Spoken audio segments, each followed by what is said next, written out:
Hello there, Sagittarius. Welcome to your October 2019 tarot reading. It has been a while since I did a reading for you guys, so I'm really happy to be able to catch up with you all. I hope you all are doing well, and I apologize for my absence for the past few months. I hope that this reading resonates with you, that it also helps you navigate the energies.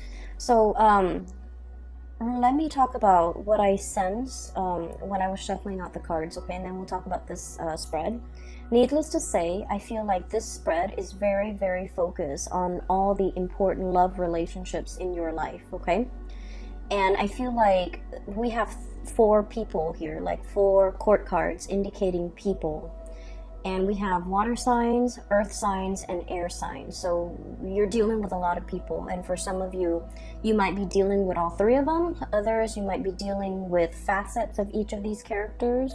And then while others still might be dealing with like only one of these scenarios. But I feel like this is a month where it is very much about, figuring out the relationships in your life that are worth salvaging, the relationships that are worth still being in, and the relationships that have been draining. So I feel like there's a lot of reassessment going on here.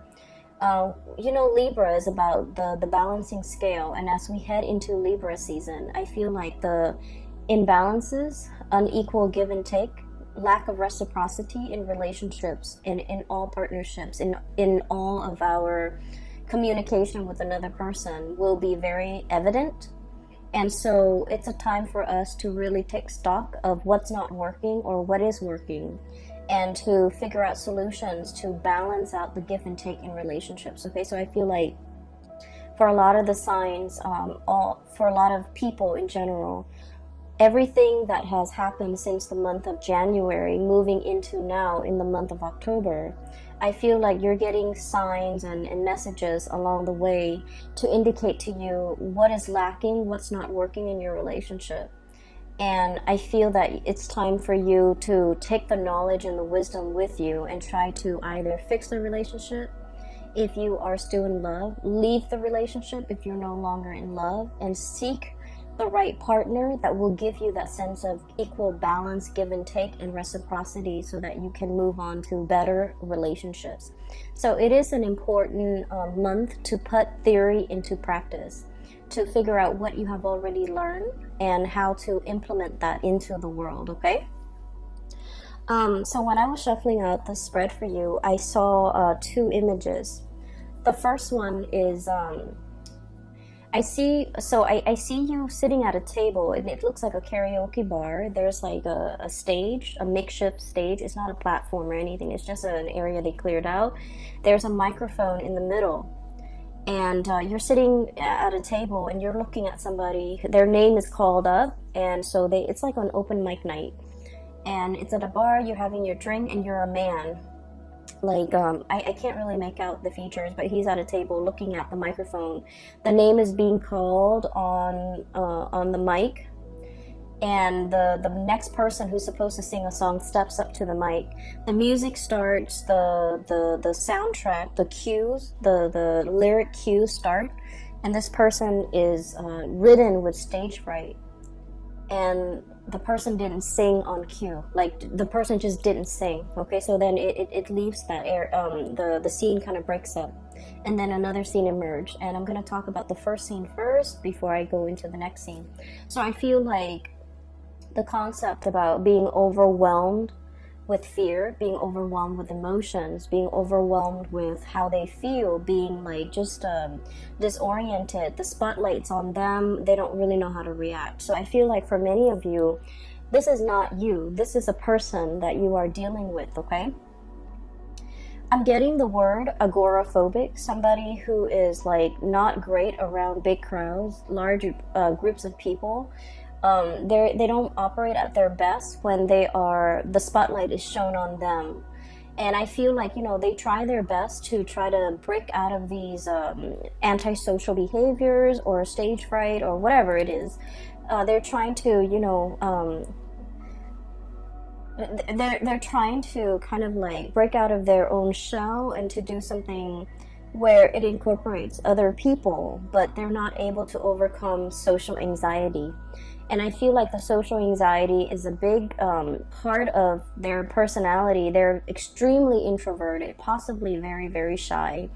They, like, when you look at them, you might not feel like they have any type of social anxieties, because, you know, when you're in like a close relationship with them, they don't exhibit signs of social anxiety. But I feel like when they're out in public, when they're dealing with strangers, when they're dealing with just large crowds, they get very, very shy, and they shy away from big gatherings. And so for some of you guys, especially if you have a lot of like water placement in your chart, so for example, if you have like water, like Scorpio, Pisces, or Cancer as your sun, moon, or rising, or if you have a lot of planets in a water sign, this might be you, where you're feeling a little bit disconnected from people, mainly because you might have social anxiety. You might have issues when it comes to operating in a large crowd, being in a position where you're interacting with a lot of people, or you are kind of like front and center and people are looking at you, and, you know, all eyes are on you. It can feel very uncomfortable. And to a certain extent, most of us, I feel like the majority of people aren't great with like, public speaking always provokes like anxiety, but I feel like you're either dealing with somebody, or this is triggered in you in a situation that where you haven't experienced it in the past. So I feel something coming in, okay? I'm also getting the word tongue tie, stage fright, and tongue tie. Okay, so it could be either of those things. I strongly feel that you are dealing with somebody who has social anxiety, who has a lot to say, and yet they're very, very tongue tied because their emotions get in the way. That's what I'm feeling. And I feel like their method of expression has always been through either song, music, or other avenues of self-expression, you know, painting, dancing, whatever it is. But I feel like when it comes to one-on-one interpersonal communication, there's something here that's preventing them from expressing how they really feel. And so I feel like as a Sagittarius, it has been very frustrating for you to deal with somebody like this, because Sagittarius, you're very no holds barred. You're very like, you're very uncensored. You would speak your mind, you state your opinion, you want to be heard. And I feel like, you're very like no nonsense. If somebody ticks you off, you will give them a piece of your mind right away. And the beauty about fire signs in particular is that when someone or a situation upsets you, you blow over, like you blow up, but then you get over it. You don't hold things in, you don't hold grudges, you don't hold things in, you don't hold your emotions in. And I feel like it's a very healthy way to live. But you're dealing with someone who's like your counter opposite, okay, like you're a counterpart that's like your total opposite, excuse me. And they hold a lot of stuff in. They're used to repressing. They don't say what's on their mind. And I feel like a lot of it is they don't say what's on their mind out of fear, out of judgment, out of like, having those feelings or those words be used against them later. So, in this day and age with social media, with digital communication, a lot of things can be taken out of context. A lot of situations too, like we can't really retract and rescind what we say, because things are permanently on social media or on some type of a public forum, or once something has been said, and the way in which they have been said, the tone that is used, it's really hard to take back. Okay, once we form a strong opinion and we verbalize that opinion, it's very, very difficult to take back. And so you're dealing with somebody who's aware of all of this. And so they're very calculated when it comes to the things that they say, how they communicate, what they communicate, and who they communicate these messages to. And from your perspective, you might feel like, oh my gosh, they are so cowardly. They are so they are so censored, they are so repressed, they are so scared, they don't know what they want.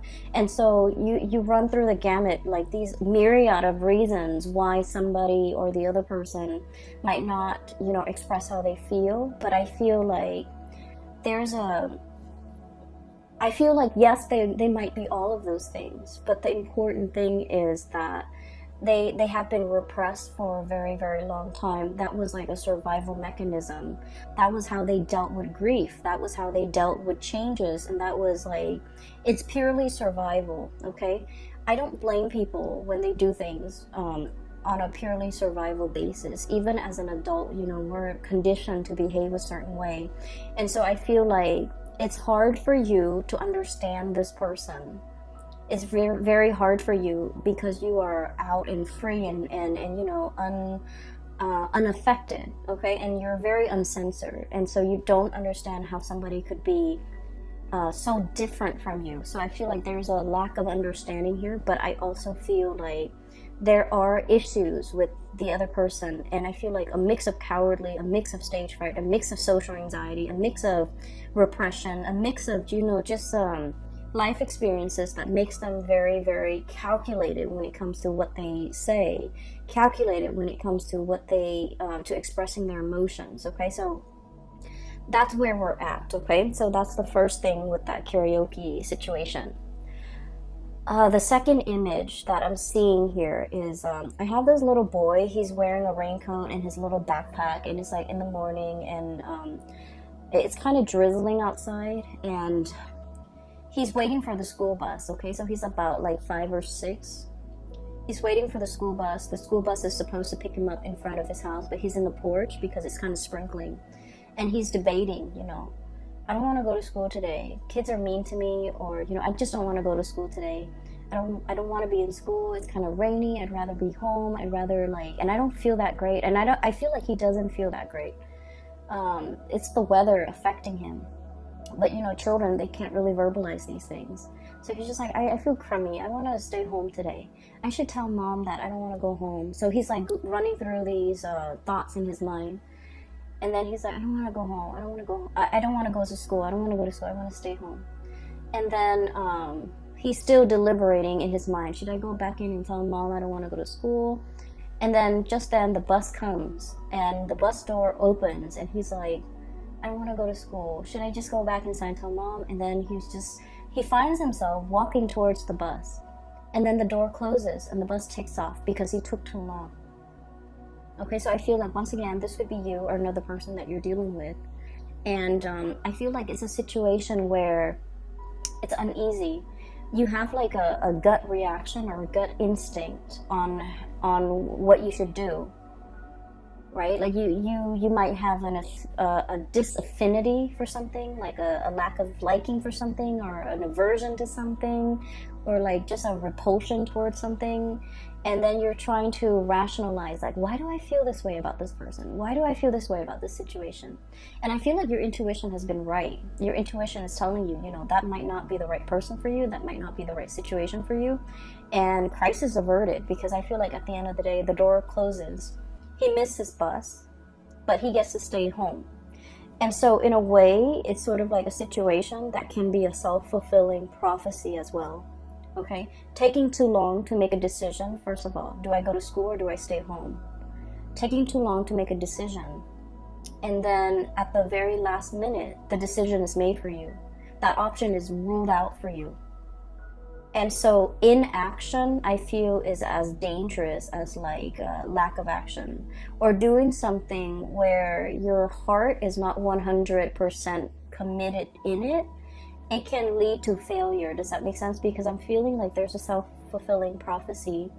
It's something that you're just like, oh, it's doomed to fail from the start. I'm just going through the motions to do it, but it's doomed from the start. And because you're half-assing it, and because you're like just going through the motions, and because you're also injecting a lot of just self-defeating negativity into a situation, it fails. And I honestly feel like this is not you, Sagittarius. This is somebody that you're dealing with, where they're like constantly mired in a very, very negative mindset. They don't look at the end goals. They don't look at, you know, pushing themselves past their limit.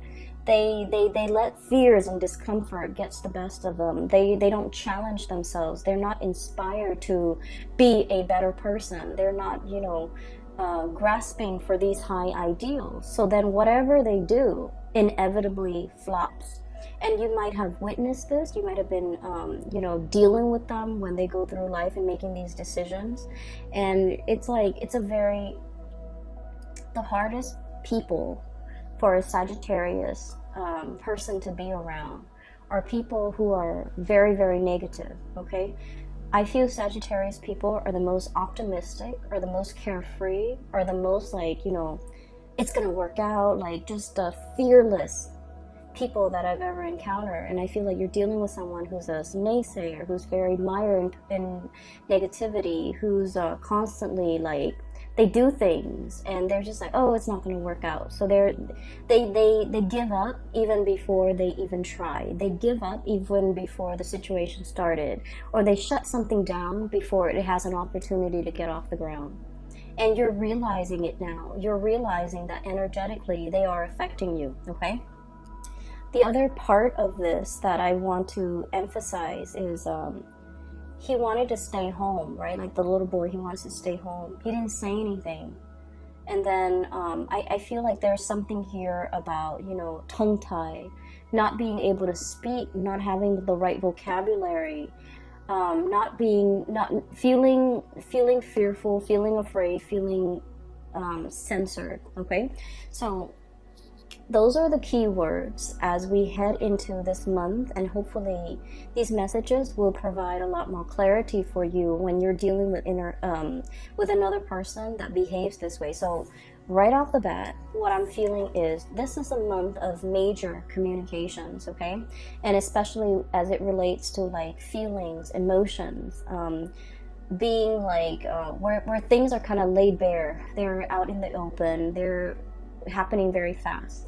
This to me indicates usually like electronic communication that comes out either physically in person, or like electronic communication where they're coming at you very, very, very fast and you have like a split second to respond, or timeliness when it comes to your response is very important, okay? So there's a lot of communication here. If we're looking at the situation, I feel like if in the past there has been a channel of communication that has been blocked, where you feel like you have to literally pry the answers out of the lion's mouth, okay? You have to like literally like pull out answers, command answers, or like demand it from another person. I feel like the floodgates are opening. So right off the bat, I feel like there's a situation where you are asking a lot of questions about to a person, or this is happening to you. And I feel like for many of you, if it has been, you know, the past few months of like constantly communicating with someone, wanting clarity, wanting like certainty, wanting something solid and concrete, I feel like the floodgates are finally opening, because you have been dealing with somebody who is very tongue-tied, who's very afraid, who is very calculated in the way that they communicate, in the way that they speak. And so I feel like you've been pushing it and pushing it and pushing it, and finally the floodgates open. You're getting the communication that you're looking for. What we have here is a really, really beautiful situation. We have here the Ace of Cups, and this is denoting to me new love, okay? This is like an opening up of the floodgates where feelings are finally expressed for the first time. You definitely have somebody who's coming into the picture, coming forward to make you an offer. And what I sense is you are always very courageous when it comes to being vulnerable, okay? Being vulnerable is like the hardest thing for anybody to do. You put your heart out there, you put your feelings out there, you made yourself known, you made yourself available. You know who you want to be with. And you have made that very, very clear from day one. I'm not playing games. I want this, and this is all that I want. And I feel like because you have been adamantly pursuing it, there's definitely somebody coming into the picture for reciprocity, to reciprocate this outpouring of love. Somebody who's very touched, who's very like, they might have been guarded in the past, but now they're in a position where they trust what you have to say, they trust your emotions, they trust your feelings, and they're still very much shy and trepidatious about making this big leap towards you, jumping in the water, you know, enjoying this relationship even. But they're making an effort, okay? So I feel like it's slow, but it is very steady. And then I also feel like there was a situation in the past where somebody was too strong with their emotions, and I feel like they were too strong, too direct, too fast, too soon, and I feel like the other person got really scared, and they've had some time to mull things over, and now they're coming back in to reciprocate, to have this conversation, to talk about things, to offer you, you know, they might say like, well, wait a minute, you're coming a little bit too strong, but I do like you, and I feel like, you know, let's take it slow. So I feel like there's somebody here who's wanting to slow things down, not because they don't feel the same way, but because they're rational, and I feel like, you know, they want to, they don't want their emotions to get the best of them, okay? It's not a bad thing to slow things down, but I definitely see a situation where there is tremendous outpouring of love, and you're going to get that reciprocity between you and another person. The other person has been thinking about you, okay? We have here deep in contemplation when it comes to matter of the hearts, the Queen of Cups. Deep contemplation. How's this going to work? How's the future going to look? How are we going to work together as a unit? Where are we going to live? What are we going to do? How do we navigate each other's energies? How do we live in the same space? How do we share resources? This is like serious contemplation, okay? The Queen, she's rational. And in this situation, I do feel like you're dealing with someone who is very mired in their emotions for you. Like it runs very, very deep. This is someone who's very, very maternal or paternal. So they have like a parental energy about them. They might have children. They might be I'm seeing somebody who like really knows how to take care of another person. They don't enter relationships unless it's the long haul. So they might have, you know, dated only like a few people, okay? And so when they date, they think about long term. They think about, you know, the marriage, the engagement, the house, the kids, the happily ever after. They don't rush into a situation just to see what happens. If it doesn't work, then, you know, we'll separate. They don't do that. They don't play like that. And so I feel like your direct energy might intimidate them, might scare them, and it might even make them feel like you're not here to stay. Like they might think you're not as serious. They might think that you're a serial dater. They might think you're after the thrill of the chase, and they might not take you at your word or take you at face value or take you seriously. So I feel like they've been thinking over this about you for a very, very long time. And emotionally, they feel the affinity towards you. They feel that pull, okay? I'm seeing a situation where somebody is definitely coming forward, okay? This is the Chariot, forward momentum, two disparate energies working together, moving the Chariot in the same direction. So I do see, and I say this a lot with Sagittarius, you and a partner who might be from, you know, like an interracial type of a situation, okay? The traditional depiction of this card is we have the black sphinx or the black horse and the white horse working together to pull the chariot along, and I usually think of that as like an interracial couple, two people who might be very culturally different, okay? So keep in mind, for example, you might be like born in the same country, and then one person, you both might move to the United States, and one person is still a lot more traditional, the other person might be very Americanized. So in a way, that's like still culturally different, okay? So I see variations of that in this card, where you and the other person, there might be a lot of cultural differences that you have to learn about one another. You have to understand about one another in order to make it work. And so there might have been a lot of difficulties in the past to overcome in this relationship as a unit. There might have been a lot of communication problems. You never gave up on it. You never threw in the towel because you knew intuitively that, you know, it was worthwhile, it was worth it. And you knew, you felt how they felt about you. You felt it even though they never said it, because they were scared of their feelings. They were afraid of being found out. They were afraid of, like, you know, how they felt. They were afraid. They were running from it. And I also feel like they were so, it caught them off guard, and the feelings were so strong that it was hard for them to verbalize it, and they were afraid of it. They didn't want to face it. They didn't want to admit to it. They didn't want to talk about it. But moving forward, I feel like there's a breakthrough here where the floodgates open, and this outpouring of love and emotions is definitely coming through, where the other person is coming into the picture, wanting a conversation and wanting to build, okay? You have another character here, so that's, I see one person who's very afraid, and then I have another person who's very calculated with their words, with the things that they do. They're very measured with what they do. So this is one person here, and I see another person. And this person shows up here as the King of Pentacles, okay? It doesn't matter. I'm not reading the signs anymore because I feel like you have crossovers. You have people with so many astrological placement that the signs, sun sign or moon sign or rising sign, it doesn't even matter anymore. But what I have here is the King of Pentacles. This is someone who's very, very hardworking, okay? Like, they have worked very, very hard for everything in their lives, okay? This wasn't somebody who was born into wealth. They didn't have a trust fund. They didn't have a large inheritance from their deceased, you know, family members. They worked out in the fields. They might have callous hands. They might do something that's physically demanding. They don't care what they look like. They're not going to show up in a suit. They've worked really, really hard. They've had to hustle. They've had to go out and take care of things and take care of business at a very young age.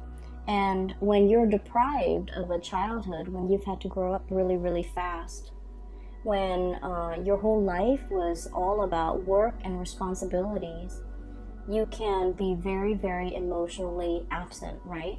So I just want you to understand where this person is coming from. This is like the pillar of responsibility, okay? This is somebody who make a lot of sacrifices for the greater good. This is also somebody who really craves stability. They crave predictability. They crave hard work. They crave an opportunity to prove themselves. And so just imagine you're dealing with someone like that, and when they look at you, you're hot, fiery, and passionate. You're very unpredictable. You're very uncensored. You're very no holds bar. You're very impulsive as well, I feel. But you're so lucky because your impulses don't get you in trouble. But Aries do. And I feel like to a certain extent, Aquarius and Leo, their impulses, you know, and Pisces, their impulses often get them in trouble. But I feel like you're ruled by, you know, Jupiter, which is the planet of luck. You have a guardian angel. And you never get yourself in sticky situations for very long. There's always an out for you. But the point is, they look at you, and everything that you do is like runs counter to everything that they have done thus far to achieve everything in their life. So they look at you as a wild card. They look at you as kind of like, it's exotic and fun and exciting and passionate, but it's unstable. That's how they perceive you. And so this is not somebody that enters situation, relationships, friendships with, like, you know, arms wide open. They're calculated with the things that they say. They're calculated with you know, projecting outcomes. They crunch numbers. They think about odds and probabilities. And I feel like the odds of them going after you is very low, mainly because they feel like it's a wild card. I feel, though, there's still going to be communication with you and this person. This is what I usually call, like, you know, ringing the bell, okay? This is like the lobby attendant. somebody coming in, making their presence known, ringing the bell, and they're going to make their presence known. There's still going to be communication. They're still enthralled and seduced by you. And I also feel like they're still very much like wanting that connection. But I do sense, and I'm not into, telling you to change your behavior or anything like that in order to be with this person. I just feel like it's going to take some time. It's going to take some time for them to learn to trust you completely. It's going to take some time for the two of you to work out your differences. It's going to take some time for this person especially to really open up. And in the meantime, the love, the affection, the chemistry is great. And the attention that you give them is really good for their ego. They really enjoy it. But I feel like there's a little bit more of a heart-soul connection here. But I also feel like you're putting a lot of work in this situation. It is time for you to kind of like step back a little bit and let this person come forward towards you. So don't take this burden upon yourself. Let this person share the burden. Let this person do the work. As soon as you realize that you can lay down these wands, you're going to know that, this person is so reliable. They're going to pick up those wands and walk alongside you. So I feel like there's a situation here where you're pushing, and you might need to take a breather, take a step back, and they're going to start to come forward, okay? So don't do things out of just, don't do things out of that impulse of emotion, needing to show the other person, needing to prove to the other person. I feel like it's time for you to kind of like give this connection a little bit of a rest, because then you're going to realize that they're going to come in and reciprocate. What we have here is your ships finally coming into the picture. Okay. I see a lot of career success here for many of you. I mean, aside from this situation, I do feel like you're in a position where you're in a leadership capacity. You're leading people, you're teaching people, informing people. People are coming by to ask for your opinions, your ideas, and things like that. And so you're in a really good position professionally. You have been spending a lot of time working on this area of yourself, either bearing yourself from in work, or working on projects that really bring you a lot of joy and passion, like projects that are expansive, that are helpful to humanity, I feel, in some way, and just projects that you closely, your values and the values of the projects are closely aligned. And because of that, I feel like you're hedging, or you're on the verge of, some major breakthroughs when it comes to your career.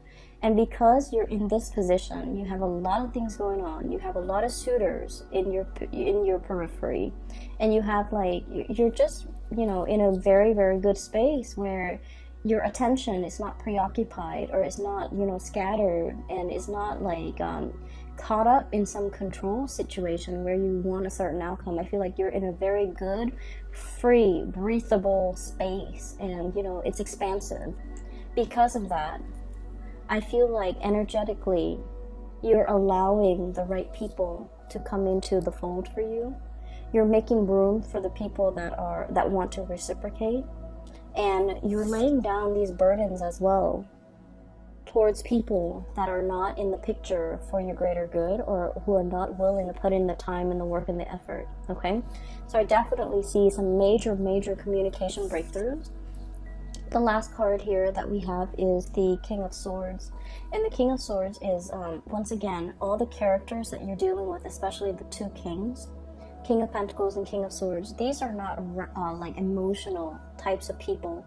They might feel that you're very emotional, and they might feel like your emotions fluctuate, and so they want something a little bit more stable. And I feel either way, you have gone a long way when it comes to your maturation level, when it comes to emotions, when it comes to work, when it comes to your ability to kind of control your impulses, control yourself.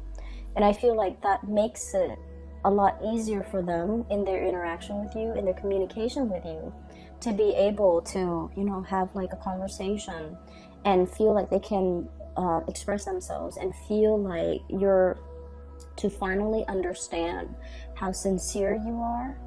Even though you say things, you're not like other people where they just say things that they don't mean. You are actually very open, very sincere, very honest with how you feel about them at all times. And they're starting to feel safe and comfortable in expressing themselves and reciprocating back at you. Okay, so I do see there's major communication breakthroughs here. And so I honestly feel like, you know, the goal or the theme for this month is you are dealing with someone who's repressed. You are dealing with somebody who came kind of like belatedly. They tell you things, like you ask them a question, you wanted to know it at that time. Okay? And I feel like they dragged their feet, they took their time. They didn't give you a response at that time, and then they might have missed the boat with you. And I feel like they're kicking themselves over it, okay?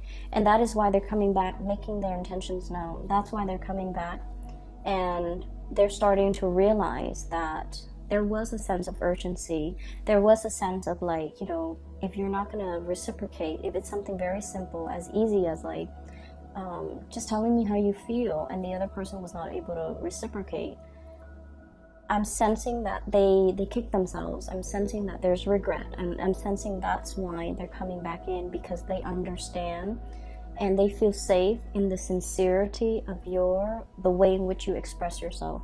Okay, it's like you have been nothing but upfront and honest, and then I felt like the other person, it's almost like when you're dealing with so many sleazy people and then you meet like a really nice honest one, it seems like it's too good to be true. That's what I feel is happening to your person, where you're very upfront and honest, and they're like, it's too good to be true.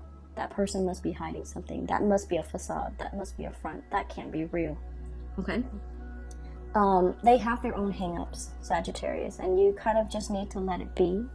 But honestly, I feel like, you know, there's going to be reciprocity coming into the picture, and it's going to make you feel really, really good. Okay? I hope this reading resonates with you. I hope that it comes true for you in the month of October, so that you can, you know where you stand with people and know who's really important. Okay? For those who have been emailing me, I don't do private readings anymore. I do have a colleague. Her name is Bridget. She's based out of California, and she is a psychic. She's phenomenal. I can't recommend her enough. If you are interested in a reading, please get a reading through her. I've included a link in the description box below for her website where you can schedule an appointment for yourself. I do wish you all the best, Sagittarius, and best of luck with everything, okay? I'll talk to you guys soon. Bye-bye.